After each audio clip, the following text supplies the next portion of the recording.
And so then I started thinking about what is the fastest way that I can get a psychoactive organic compound into somebody's brain.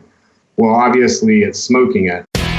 The green rush is real. From lawmakers and investment bankers to CEOs and investors, we'll look at how people are transforming cannabis from the shadows of the black market into a cash crop that draws in cannapreneurs from Hollywood to Wall Street. Here to help you navigate the business of cannabis, please welcome Louis Goldberg and Ann Donahoe. Brought to you by KCSA Strategic Communications. Welcome to another episode of The Green Rush. One note before we start, if you can, please rate and subscribe to this podcast on iTunes, Stitcher, or wherever you listen to it. And as always, make sure to follow us on Instagram and Twitter with the handle @GreenRushComms. It really helps us out. Today, I am, again, doing this alone and is on vacation, and we're recording this on December 29th. 2017, just 2 days before the state of California becomes an adult legal state. 2018 clearly is going to be a massive year for the cannabis industry. And today I'm talking with a friend of mine, a gentleman named Jason Cranford of the Flowering H.O.P.E Foundation and South Park Farma. Jason is one of the nation's leading developers of medicinal cannabis. And he created the strain Haleigh H.O.P.E, which is a high CBD, low THC strain. Haleigh H.O.P.E was developed to treat children with childhood epilepsy and is the name and impetus behind Georgia's Haleigh H.O.P.E Act, which is the Peach State's medical marijuana legislation.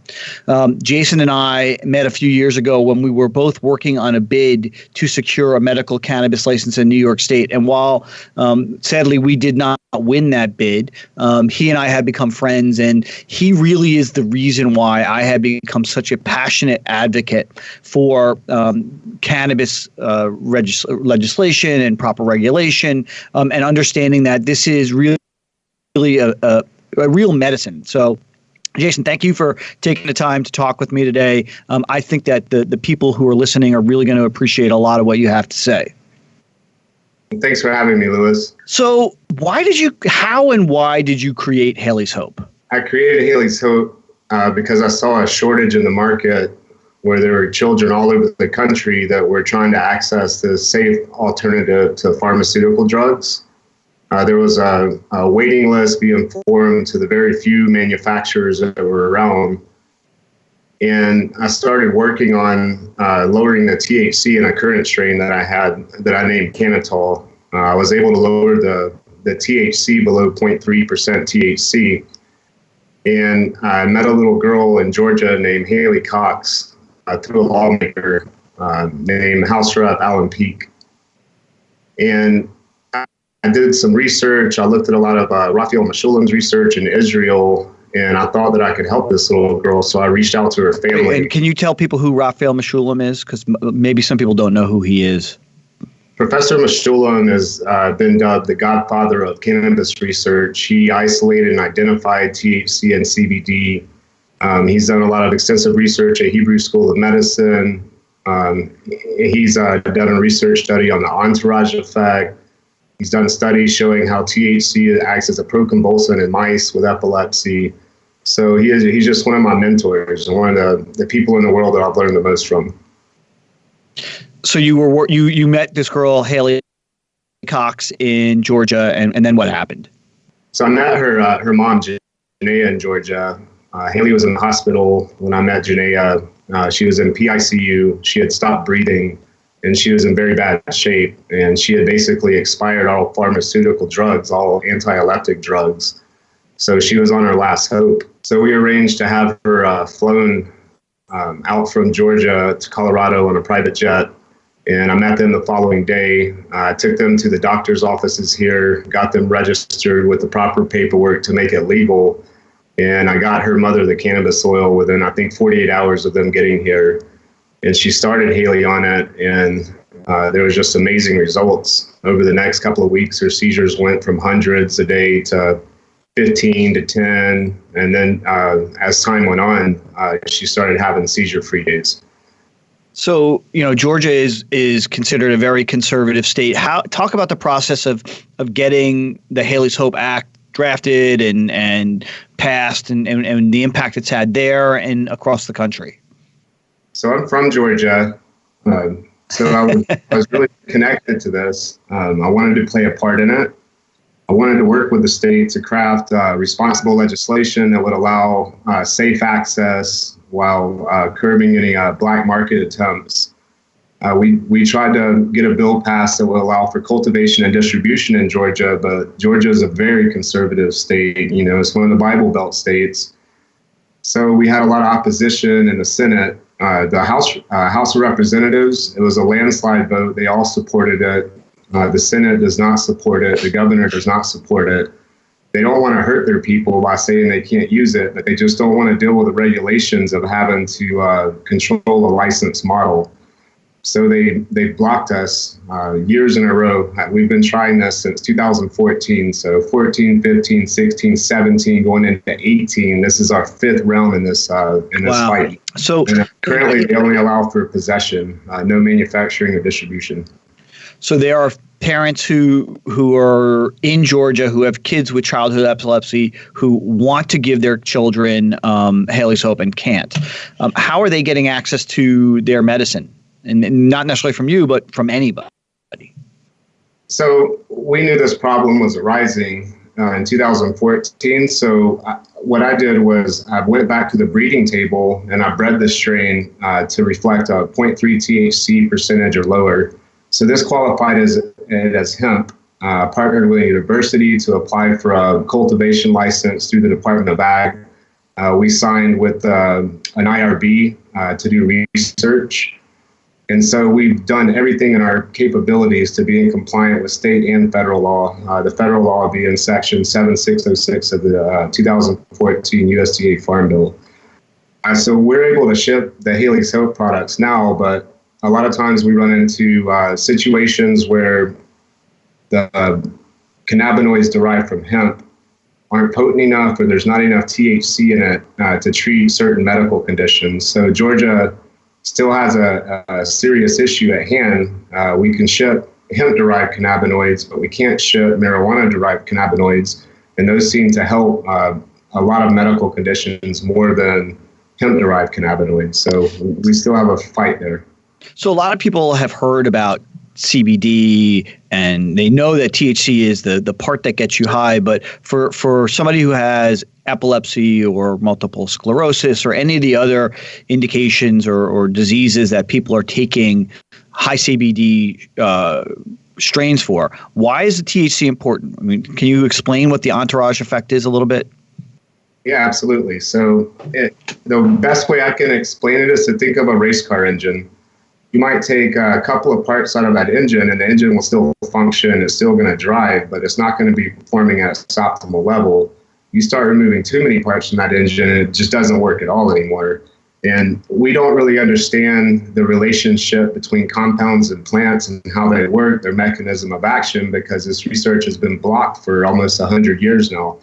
We do know that it doesn't work as well. I've done the experiments myself. I've isolated CBD and given it to epilepsy patients, versus some whole plant oil that contains other cannabinoids, THC, terpenes, the whole nine. And the difference is like night and day. So we do know that this entourage effect exists. We just don't know the exact mechanisms of actions behind it. So that speaks to the problem that the federal government has not allowed real research to be done into the dosing, the structure, how cannabis can be used to treat anything. What are you doing along those lines to do real approved research? So there is an issue with the federal government. If you want to hand out a controlled substance to patients and do a controlled study, you have to apply for that research through DHHS, which is Department of Health and Human Services, and NIDA. And then if you want to use cannabinoids per se or marijuana, then you have to get the products through University of Mississippi. To the best of my knowledge, they're the only marijuana cultivation facility in the country that has a GMP certificate issued by the FDA, which is required to use your products in clinical research. So the deepest red state in the nation is the only place that you can actually get medical cannabis from? Yes, if you're doing government-approved research and you're actually giving the products out and controlling the dosing, then you have to get the product through NIDA, which comes through University of Mississippi, and there's up to an 8-year waiting list And another well-known researcher just finally received her product from NIDA, and it was covered with mold. It was unusable. So I don't even think they were able to perform the research study because the product was contaminated, which is really crazy considering they have a GMP certificate, which is good manufacturing practices. So they should have SOPs in place to avoid any type of microbial contamination. Wow. So let's actually take a quick pause here for our commercial sponsors. You're listening to the Green Rush podcast. I'm Louis Goldberg, and I'm talking with Jason Cranford from Flowering H.O.P.E. More Green Rush coming up after we roll through our sponsors. Introducing 420 Cloud, ignited by MSIG, one of the fastest growing social apps around. The only app you'll need for all things cannabis. Find the latest cannabis news, videos, and stories, ranging from business and tech to sports and medicine. Start your career in cannabis by seeking, identifying, and applying for jobs through our expansive listings. For businesses, 420cloud.com features a full-scale cross-channel network, monetizing high traffic for big data conversion and analytics. Download 420 Cloud now from the iTunes Store or Google Play. MSIG.com is a publicly listed company on the OTC, symbol MCIG. Introducing Blue Moon CBD, straight from the bluegrass of Kentucky. With our special nano-emulsion process, you'll not only get the best CBD available, you'll get more of it. Not all CBD is the same. It's your body. It's your choice. Get relief from inflammation, anxiety, and stress. Go to www.bluemoonhemp.com and use code HEMP420 for a 20% discount on your order. Balance your body. Balance your life. Make it Blue Moon CBD. The smoke is rising, and the next crop of podcasts devoted to cannabis providers and enthusiasts are ready to be harvested. Welcome to the Cannabis Radio Network, founded by respected rainmakers who have been producing award-winning podcasts for over a decade. Industry headlines, business updates, medical reports, marketing, and e-commerce education rolled up perfectly for your consumption. Let's grow together. The Cannabis Radio Network. CannabisRadio.com. Banking and Buds, understanding the business of cannabis. Welcome back to The Green Rush, only on CannabisRadio.com. And we are back on The Green Rush. Jason Cranford from Flowering H.O.P.E. and one of the nation's premier growers and developers of medical cannabis. We've been talking about how you've been doing the research and developing the Haleigh's H.O.P.E. strain. Can you talk a little bit about how you got into cannabis? I know this story, but I love you telling me about your dad and talk to us a little bit about your background and your history. Okay. Before we do that, I'd like to just say one more thing about the research. So going through the federal government is a waste of time. So what we've done is contracted with a commercial IRB, registered ourselves as an IORG with the Department of Health and Human Services. So now we are doing observational research on the efficacy of cannabinoids with autism and epilepsy. Gotcha. And I've spoken, when we were doing the bid for New York State, you got me in touch with some New York families who were using it, and the stories that they tell about the impact that your medicine has had on their children's lives and their lives. Normally I tend to be, snarky and kind of joking, but what you were doing is really serious stuff. And, this is not going to be the episode that everybody laughs a lot, maybe a little bit, because I really want you to tell the story about how you learned to grow pot. Because for me, I love this story, and I think it really shows the development of how the black market is moving into the green market, and how guys like you, who are historic growers, are changing the way that people should think about cannabis. So tell everybody how you learned to grow pot. Okay, Louis. So when I was... He said, okay. Well, it makes me laugh too. So when I was about 6 years old, I remember going out in my dad's backyard, and there was a corn patch. And every once in a while, they would get us to help chop down the corn, or we would go in there playing with it. And I remember my stepmother would actually, take the corn and dry it out and cut it up and roll it up into joints. I was 6 years old. I didn't know what she was doing. So that went on for probably 2 years, and then I didn't come in contact with marijuana again until I think I was 12 in the 7th grade. One of my neighbor's older brothers had a joint, and we started rolling it up. I smelled it, and I said, "It smells like corn." Everybody started laughing at me, and then I quickly figured it out, like, wait a minute, that wasn't corn my dad was growing. So did you ever ask him? Yeah, I'm sorry. When you asked him, what did he say? So when I asked him, I think I was 13 when I finally got the courage to ask him about it, and he started laughing, and he showed me a marijuana plant that he was growing. I think it was in his bedroom. And so I started helping him water that plant. I learned how to sprout seeds around the time I was 13 years old. And then I've never stopped. I've always had plants growing since then. When I was 17, my mom caught me growing it in the ceiling, in a drop ceiling in a condo we had. I had a light hanging up there and everything. When I was 19, my dad caught me growing it on a large scale on his property and gave me a choice. He had stopped growing it by then. And he gave me a choice to, either move out or stop growing it. So I moved out and kept growing it. Wow. That doesn't seem like a very hard choice, right? Right. And then I went to college, grew it the whole time I was in college, connected with some guys that worked at the University of Georgia Horticultural Department. Got to be an intern in their greenhouses, learn how, climate controlled greenhouses are built and operate. And then I took that knowledge out to Humboldt in 2007 and started cultivating out there for some collectives in the Bay Area. And when Colorado issued the license, I immediately moved here and applied for one. So you have a lot of kids. I've met some of them. How do you talk to, and I've been in your house and have seen you have, grows in your house as well as your farm. How do you talk to your kids about cannabis? They know what it is. One of their teachers at their school actually has a friend that uses Haley's H.O.P.E with her child. So, they kind of walk around and they mention it to people what their dad does for a living. And the people they talk to are usually aware of it. That was a shock to hear that their teacher was aware of Haley's H.O.P.E. So I hide it from them. I do keep it under lock and key. We have a detached building where I grow my personal plants. My kids are not allowed in there because CPS in Colorado has an issue with that. So we keep it under lock and key. We keep them away from it.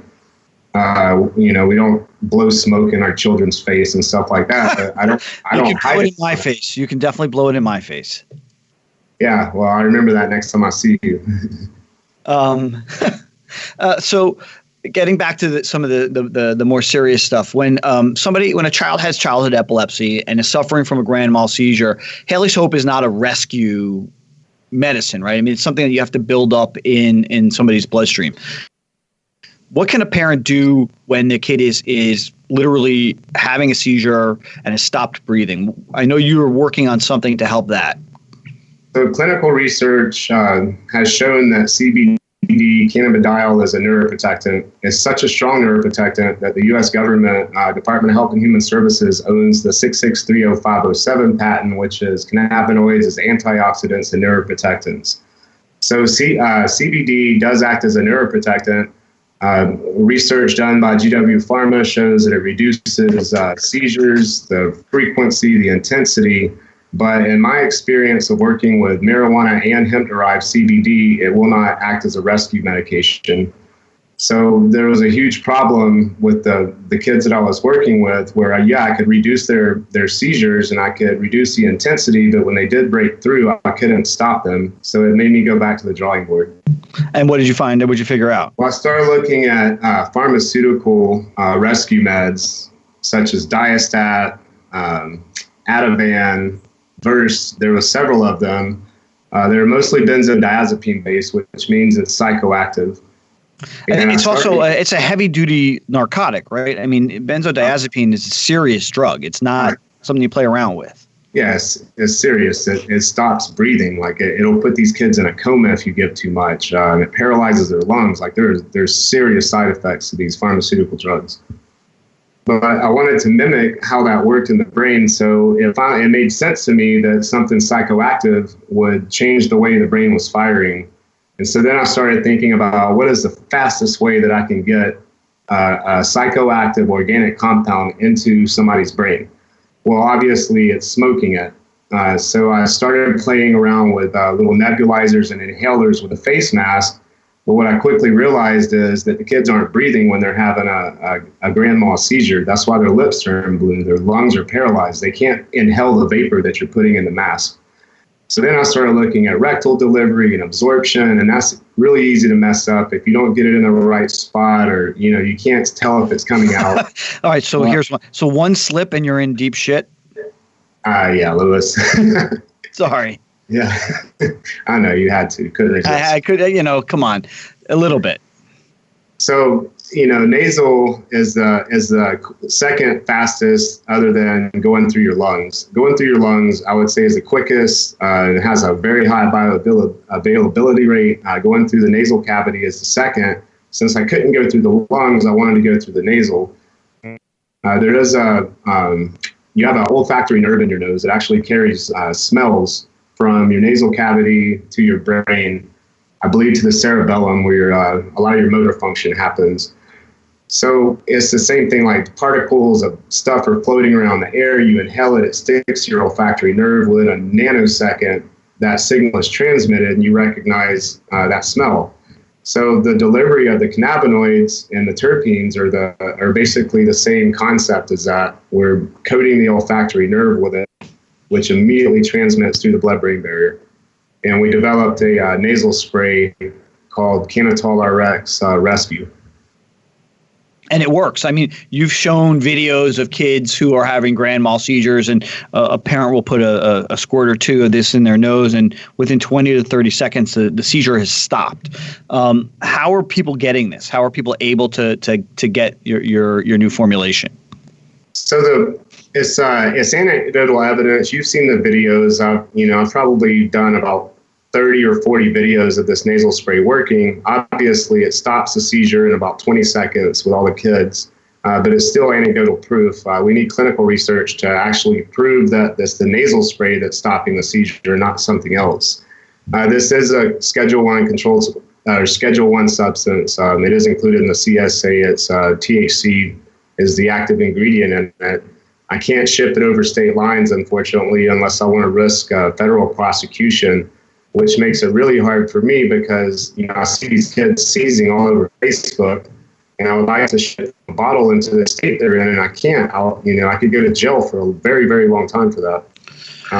So they have to come and pick it up in Colorado. We've done several fundraisers. We raised $40,000 with Open Vape and some NFL players, and we donated $40,000 worth of them out to people that came to Colorado to pick it up. And since then, since I can't ship, to get around that, I'm partnering with licensed medical marijuana companies in states where it's legal, and they produce it there using my formulas and delivery devices. Well, let's take a quick break right here.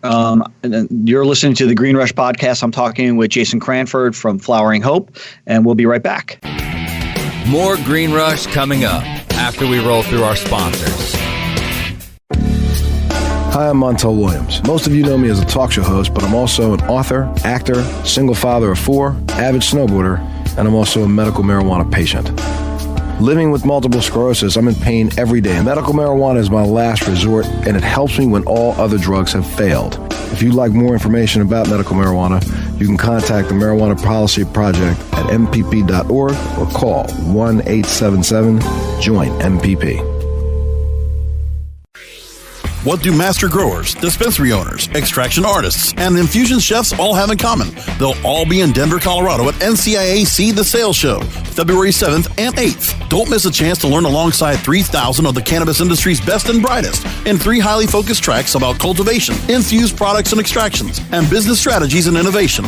Network and shop for all of your business needs across 40,000 square feet of expo floor.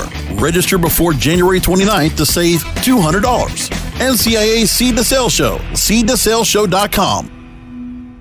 The next generation of vaporizers has arrived. Vuber vaporizers are blazing the way with unparalleled technology for oil, concentrate, or dry flower pens. Providing unsurpassed customer service and expert craftsmanship, Vuber vaporizers use cutting-edge technology, providing a power-packed, smoother vapor with a lifetime guarantee. Experience vaporizing the way it was meant to be. The Vuber way. Banking and Buds, understanding the business of cannabis. Welcome back to The Green Rush, only on CannabisRadio.com. Okay, we are back. I'm Louis Goldberg. Ann Donahoe, who is normally my co-hostess with the mostest, and yes, I said it, and she can be pissed off at me later about that. We are talking with Jason Cranford. As I said, Jason is one of the country's preeminent growers of medicinal cannabis, but you don't only grow medicine, you also grow some of the fun stuff. And why don't you talk a little bit about your Cranford brand of pre-rolled cannabis cigarettes? Because I've seen them. I think they're amazing to look at. They smoke just like a regular cigarette does. Talk about how you came up with this and where you see that brand going. So I actually was opposed to it when the idea was first pitched to me. To make the marijuana cigarette, I was kind of opposed to it. I didn't really want to do that crossover between marijuana and commercial tobacco. The more I thought about it and the more I talked to some veterans that I knew, we started realizing that, this is a great standardized way to deliver cannabinoids. With a lot of the edibles, these vets will eat the edibles and they don't realize how much THC is in it, and it gives them a panic attack, actually increase the symptoms of PTSD. So with the cigarette, it's very easy. You hit it a couple of times, you wait. You hit it a couple of times, you wait. There's 100 milligrams in each cigarette. We lab test them. So you always know 100 milligrams of CBD or THC? THC. Okay. And so my second thought that made me want to do it was that it was very discreet. I don't want to get you in trouble, Louis, but I think I was with you one day in Times Square. We were all wearing suits and we lit the cigarettes up, and everybody around us was saying, "I smell marijuana," and they were looking for who was smoking it. We're sitting there smoking the cigarettes, and they never even looked at us. They were looking around us, over us. So it's a very that might have been me. That might have been me. Yeah. Just because I like the industry doesn't mean I don't have to wear a suit, and I look good in a suit.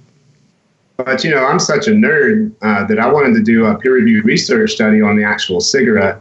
So we did. I worked with a PhD neurologist who's done several peer-reviewed research papers. And we actually did a research paper on the cigarette, the consistency, the manufacturing process, how it's standardized, the lab reports, and we published that. So as far as I know, I'm one of the only researchers that's done a peer-reviewed research paper, white paper on a joint. I would love to read it, and then I'm sure some of the people who will read it will actually take the paper and use it to roll a joint with. So we are at the point in the show where we do a segment called Puff, Puff, Pass. It's an opportunity for you to tell us two things that you really love about the industry and the one thing that drives you nuts. And given that 2018 is going to be a real transformational year for cannabis, with California coming online, with Massachusetts and Maine. So tell us quickly, what are the two things that you absolutely love about the cannabis industry? Well, I love the birth of a new industry. I love watching the laws change state by state. It's like a landslide or watching an avalanche spread across the country. So we're at a monumental time in history where, this is going to be written about in the history books in, 200 years from now, just like alcohol prohibition is written about now. So that's very exciting to me. The second exciting thing is watching an organic plant help people and alleviate medical symptoms, cure medical conditions, make people walk that couldn't walk. I've seen it give people their sight back when they were going blind.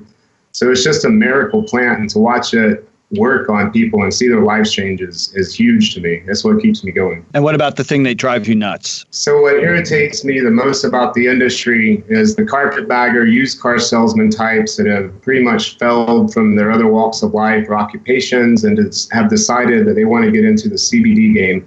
So these types of people are making frivolous claims. We've worked very hard to obtain USC organic certification on Haley's H.O.P.E. We did all the regulatory issues and we obtained the service or the certification. So to see people claim organic or to claim that they're compliant with the Farm Bill when they're not partnered with a university, they just make all these false claims so that they can make a quick buck and sell it. And it really pisses me off because I've done the hard work, the legwork, I paid all the lawyers and everything to be in compliant and have the best product available. And these people come in with their charlatan false claims and try to say their product is equivalent when they're not.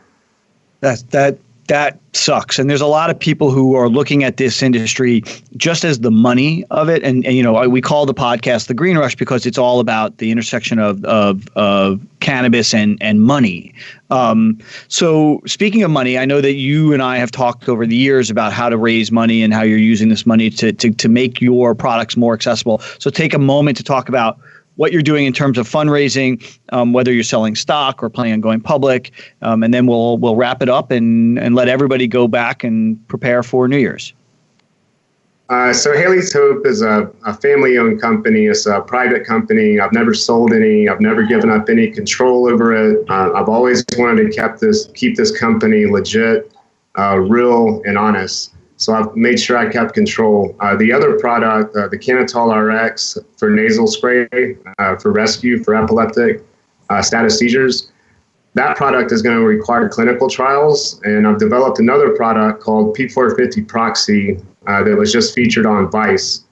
And that product was designed for autism. Those two products are currently involved in IRB research, preclinical research, and then we're about to do clinical trials. Formed a company called JC Pharma Incorporated to house the research and to own the patents and the IP behind these products. This is a little out of my realm. There's no way I can fund this. So we are putting together some investment opportunities into this pharmaceutical company for an angel round of investment. And this portfolio or our deck should be done within about 30 days.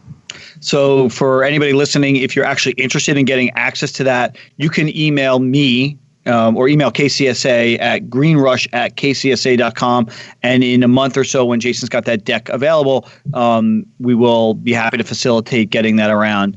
I want to thank you, Jason, for taking time out of your day. I know you are literally on the farm growing right now to talk to me and to talk to us about the real medical side of cannabis. I mean, everybody that we've talked to date has been talking about, selling it and their history with making money on it. And while you have really come to this from a much more altruistic perspective, and I think it's important for people to understand the real medicine behind cannabis. I get caught up at times with looking at the stocks that are going up and down, and I get caught up in the regulation and the legislation and forget that you brought me to this industry through the parents and the children who have childhood epilepsy and the impact that Haleigh H.O.P.E has had on their lives. And I think it's really important for people to understand that the glamour of cannabis is fun, but the more important side to the industry is the medicine of it. And there's nobody I know who is more important to moving that forward than you. So thank you for taking the time to talk with us today.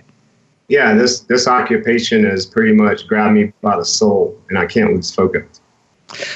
So that's it for this episode of The Green Rush. If you want to communicate with us and chat with us, you can find us on Instagram or Twitter with the handle @GreenRushComms, as well as at www.kcsa-cannabis.com, or you can drop us an email at greenrush@kcsa. And don't forget to subscribe to our podcast on your favorite podcatcher. This is Louis Goldberg, and as a little tease, next Tuesday, we're going to be interviewing Congressman Dana Rohrabacher of the Rohrabacher Farr Memo about what happens in 2018 in California.